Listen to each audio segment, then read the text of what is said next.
Ô Dieu, ta voix est dans le lieu saint. Où y a-t-il un Dieu grand comme Dieu? Nous voyons au début du psaume 117 que le psalmiste avait beaucoup de problèmes, de questions et de fardeaux. Et beaucoup d'entre nous ont également des difficultés et des problèmes. Ils prennent parfois de telles dimensions et deviennent tellement complexes que nous sommes troublés et désorientés. Nous ne parvenons pas à saisir le motif de ces difficultés et nous cherchons à en obtenir une réponse de façon ou d'autre. Le psalmiste se répandait en cris devant Dieu à cause de ses nombreux problèmes, de ses épreuves et des circonstances pénibles de sa vie. Ma voix s'adresse à Dieu et je crierai.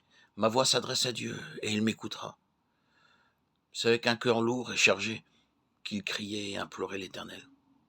Il dit au verset 2 du psaume 77, « Au jour de ma détresse, j'ai cherché le Seigneur. Ma main était étendue durant la nuit et ne se lassait point. Mon âme refusait d'être consolée. » Il tentait d'obtenir une réponse de la part du Seigneur en versant maintes larmes. Je suis persuadé que beaucoup d'entre nous connaissent la même situation. Nous versons nous aussi des larmes quand nous trouvons nos fardeaux trop lourds. Nous crions le jour ou la nuit lorsque nous ne voyons point de solution à nos problèmes. Quand nous sommes dans la détresse, nous ne cessons de verser des larmes. Le psalmiste dit qu'il criait la nuit entière parce qu'il ne trouvait aucune réponse, aucun réconfort. C'est alors qu'il se mit à se plaindre et à murmurer. Je me souvenais de Dieu et j'étais agité. Je me lamentais et mon esprit défaillait. Lorsque nous avons suffisamment pleuré, nous nous mettons à murmurer et à nous plaindre.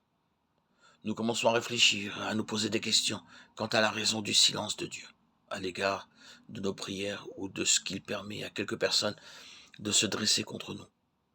Lorsque nos cœurs sont lourds et que nous murmurons et nous plaignons,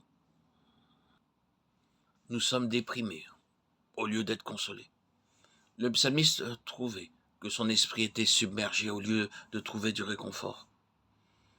Il était tellement troublé qu'il ne pouvait pas parler. Tu tiens ouvertes mes paupières. Je suis inquiet, mais je ne parle pas. Verset 4.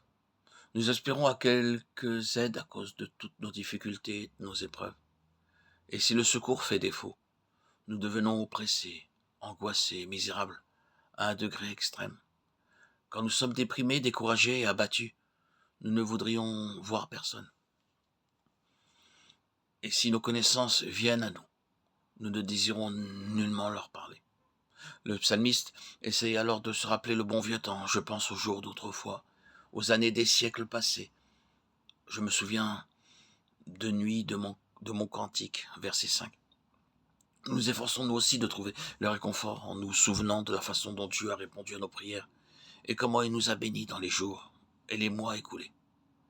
Nous nous rappelons la bonté et la miséricorde de Dieu dans le passé et nous aimerions revivre ces jours.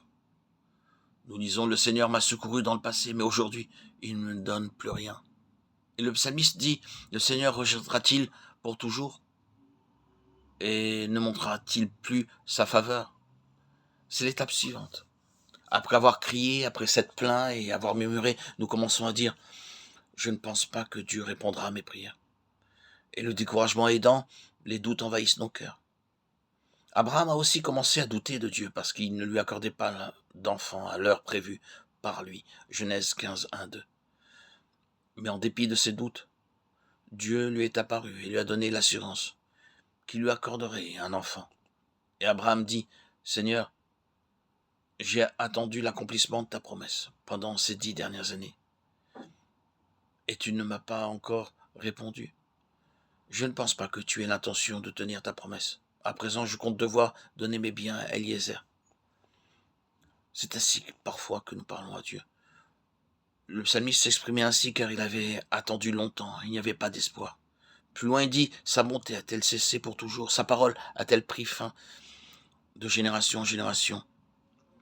Il s'efforça de se rappeler les faits des années écoulées lorsqu'il priait, lui et d'autres encore, et que Dieu répondait rapidement aux prières en accomplissant des œuvres puissantes dans les vies d'autres gens. Et je penserai à toute ton œuvre et je méditerai tes actes, verset 12. Mais tout cela ne lui procurait pas le réconfort dont il avait besoin. Ainsi, dans les périodes de détresse, d'épreuves et de troubles, nous pleurons, nous murmurons et nous nous plaignons. Nous pensons aux bénédictions d'autrefois et à tout ce qui s'est passé alors. Mais toutes ces réflexions ne nous donnent pas du réconfort. Ô Dieu, ta voix est dans le lieu saint. Où y a-t-il un Dieu grand comme Dieu? Ce n'est qu'en se rendant à la maison de Dieu qu'il a reçu la réponse et le réconfort auquel il aspirait ainsi que la bénédiction véritable.